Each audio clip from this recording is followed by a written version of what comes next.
সম্মানিত দর্শক এবং শ্রোতাবৃন্দ, আমি ডক্টর AQM মাহবুবুল্লাহ যশোরী আপনাদের সকলকে জানাই সালামুন আলাইকুম। এখন রাত বাজে 1:30। 1 ঘন্টা যাবৎ রাস্তাতে আটকে আছি সামনে একটি অ্যাক্সিডেন্টের কারণে।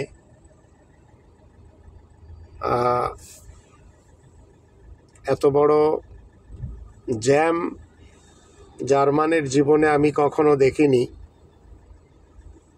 1 ঘন্টা পর একটু খালি হলো, তারপরেও আবার জ্যামে পড়ে গেলাম। গন্তব্য পৌঁছতে এখনো 25 মাইল, সেই আলবার্ট আইনস্টাইনের এলাকা। কিন্তু যেতে যেতে হয়তো ডেলিভারি আজ দেওয়া সম্ভব হবে না, কোম্পানি বন্ধ হয়ে থাকবে, মানে DHL। আপনারা দেখতেই পাচ্ছেন।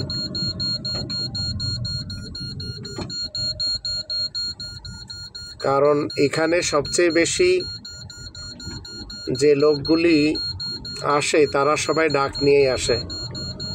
আবার এই রোড দিয়ে যাচ্ছে তুর্কির লোকেরাও পাসিং হবে, রোমানিয়া, বুলগারিয়া, গ্রিস, এরা সবাই এই রোড দিয়েই যাচ্ছে।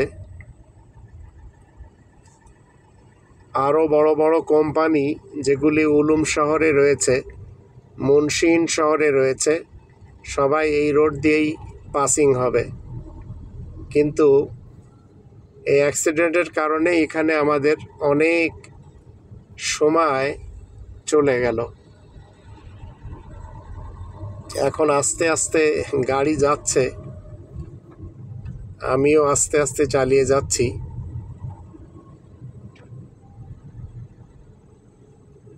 মানে এ ধরনের এত সময় নিয়ে কখনো এই 4 লেনের রাস্তাতে অপেক্ষা করতে হয় না। অ্যাক্সিডেন্ট প্রতিনিয়ত হয়, ইউরোপে খুব বেশি অ্যাক্সিডেন্ট হয়। আবার অনেকে আছে মাতাল হয়ে গাড়ি চালায়, কারণ সবাই তো এক হিসেবে মদ পান করে। আবার অনেকে আছে যারা বেখেয়ালে গাড়ি চালায়। তো অনেকগুলি কারণে অ্যাক্সিডেন্ট ঘটে, কিন্তু এত লম্বা টাইম রাস্তা পরিষ্কার করতে যে লেগে যাবে সেটা কখনো কল্পনাও করিনি। অ্যাম্বুলেন্সও এসেছে, আবার পুলিশও এসেছে, কিন্তু রাস্তাটা এখনো খালি হয়নি, যদিও আস্তে আস্তে যেতে পারছি। আল্লাহ তাআলার জমিন আমাদের সকলের জন্য বিস্তৃত হলেও রোডের কিছু আইন রয়েছে, যে আইনগুলি মানব কল্যাণের জন্য, এবং সবার উচিত সেই আইন মেনে গাড়ি চালানো। সবাই যদি রাস্তার আইন মেনে চলে তাহলে সমস্যা হয় না, কিন্তু অনেকে মানে, অনেকে মানে না, যার ফলে হরেক রকমের অ্যাক্সিডেন্ট জগতে দেখতে হয়। আমার সাথেও অনেক সময় অ্যাক্সিডেন্ট হয়েছে। আমি যখন এথেন্সে ট্যাক্সি চালাতাম তখন আমার ট্যাক্সিটাকে গুড়িয়ে দেওয়া হয়েছিল, যদিও আমার কোনো ক্ষতি হয়নি, এবং ক্ষতিপূরণ হিসেবে 15 লক্ষ টাকাও আমাকে দেয়া হচ্ছিল, যদিও আমি সেটি নেইনি, কারণ আমি তো সুস্থ ছিলাম। আল্লাহ তাআলার মেহেরবানিতে আমার কোনো ক্ষতি হয়নি। তবে ট্যাক্সির যিনি ওনার ছিলেন তিনি অনেক টাকা পেয়েছিলেন। তা আমি সুস্থ ছিলাম বিধায় ডাইরেক্ট না করে দিয়েছিলাম যে আমার টাকা লাগবে না। ঠিক একই কায়দায় অনেক অ্যাক্সিডেন্ট জগতে দেখতে হয়েছে। চেষ্টা করি রোডের আইন মেনে গাড়ি চালানোর। যার জন্য আল্লাহ তাআলা এ যাবৎ হেফাজত করে রেখেছেন, আগামীর ব্যাপারে জানি না।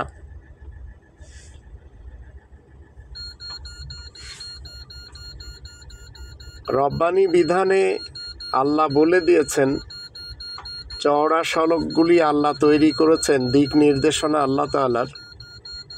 এই চওড়া সড়কগুলি সবাই নিজ নিজ গন্তব্যে যাবে এবং কারোর অধিকার নেই এই চওড়া সড়ক ব্লক করে দেওয়ার।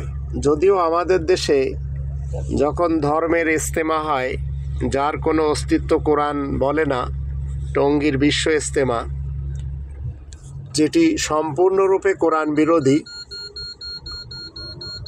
তো 2023 সালের শেষে আমি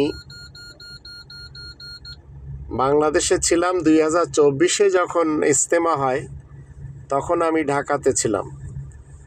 তো ঢাকার ইজতেমাতে যে কত কষ্ট পোহাতে হয়েছে আমার, অন্যান্যদের ব্যাপারে আমি বলতে চাচ্ছি না।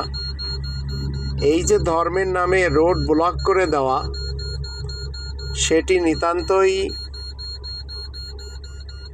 গুনাহের ব্যাপার। আর রোড ব্লক করে আখেরি মোনাজাতে যদি আপনি মনে করেন যে আপনি ইসলাম পালন করে চলেছেন, তাহলে মনে রাখবেন সেটি ইসলাম না।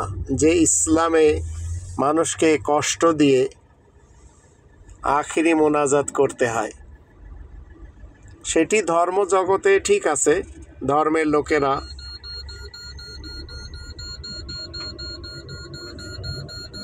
বিশ্ব ইজতেমা করে, তাও সবাই না।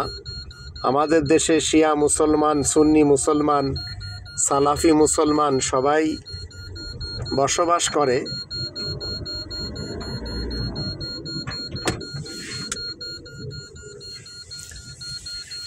সবাই বসবাস করে, কিন্তু কারোর অধিকার নেই জনগণের রাস্তাকে, জনগণের চলাচলের সড়ককে আপনি বন্ধ করবেন এবং সেটি বন্ধ করে আপনি ধর্ম পালন করবেন। অনেক সময় আমরা দেখেছি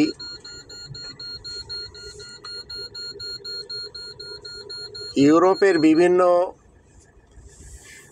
দেশে বাঙালি, পাকিস্তানি মুসলমানেরা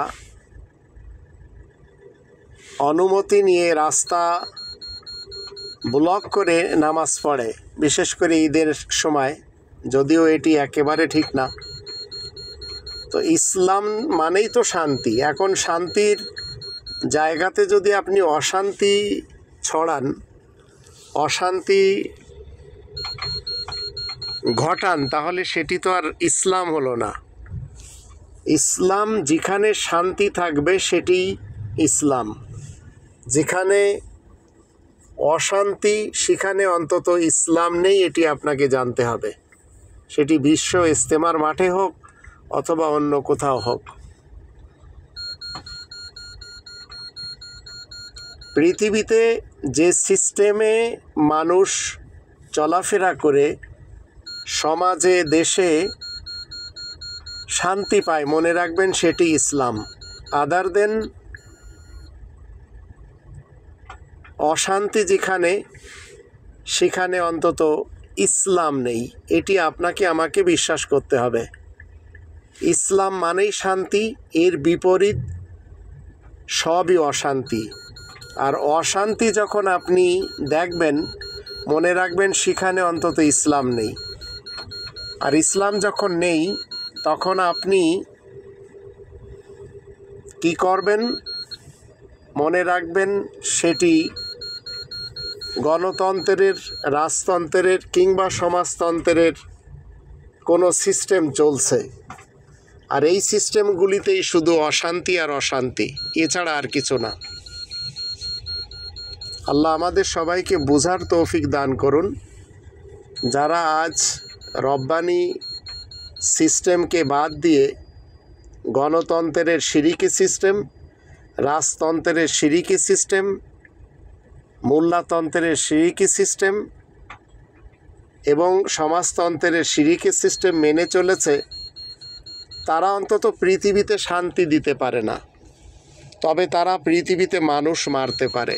আর এটি আমরা রাশিয়ার ব্যাপারে, আরব দেশগুলিতে, ভারত উপমহাদেশে এবং ইউরোপ এবং আমেরিকাতেও দেখতে পেয়েছি। এরা খুব মানুষ মেরেছে তাদের নিজস্ব মতবাদকে ইস্টাবলিশ করার ক্ষেত্রে, যেগুলি কোরআনের দৃষ্টিতে শিরিক।